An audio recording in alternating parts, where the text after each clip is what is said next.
Nih maksudnya perut kita kosong, tapi jempol kita kenyang. Kayak scroll TikTok, scroll Instagram, melihat hal-hal yang bikin kita kepikiran. Terus di perempuan biasanya ada grup WhatsApp circle. Siapa yang punya grup WhatsApp circle dalam isinya? Di situ nyebar-nyebar gosip, ngomongin orang, ngetik-ngetik.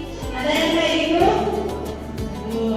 Terus misalnya lagi scroll Instagram, scroll TikTok, nulis komentar dijulukin di video orang.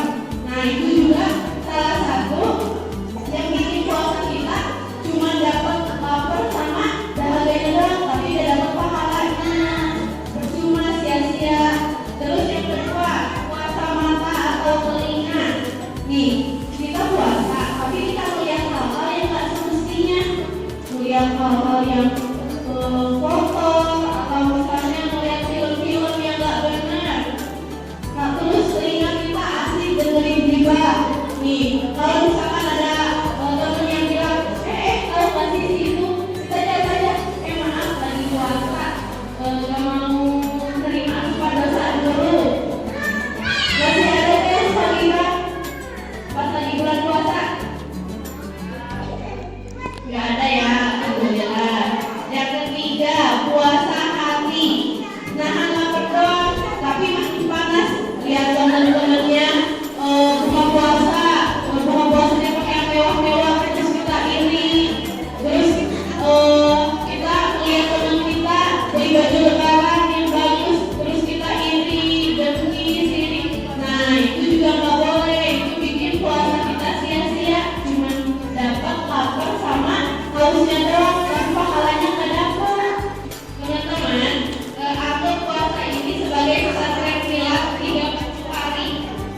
Kita pertama dilatih disiplin buat bangun sahur. Ya, jadi sholat subuhnya nggak kesiangan. Kalau hari-hari biasa sholat subuhnya jam berapa? Jam berapa sholat subuh biasanya kalau bukan bulan Ramadan? Nah, kalau bulan Ramadan kita sekarang habis azan langsung sholat nggak? Langsung. Itu kita dilatih buat disiplin waktu. Terus yang kedua kita dilatih empati supaya kita ngerasain nggak punya makanan seharian, nggak makan seharian. Banyak kan orang-orang di luar sana yang nggak bisa makan karena nggak punya uang ya. Nah kita dilatih buat punya rasa empati itu, ngerasain makan lapar seharian. Terus yang ketiga dilatih sabar. Nih sabar tunggu azan maghrib. Bener gak? Bener kan? Kita sabar nungguin maghrib. Itu esensi dari bulan puasa. Nah terus tujuannya apa? Supaya setelah bulan Ramadan ini selesai, kita jadi pribadi yang lebih baik. Ibarat ulat yang masuk ke pongpong, keluar dari kupu-kupu yang indah. Ibaratnya kayak gitu. Terus mumpung masih ada sisa hari di bulan Ramadan ini, berapa hari lagi dan selama kali lagi kita perbaiki kualitas ibadah kita. Jangan sampai cuma fokus buat takjil, tapi fokus juga buat hawa nafsu dalam diri kita sendiri. Terus kita kurangi ngeluh lapar, perbanyak bersyukur, kurangi scroll TikTok, perbanyak tadarus.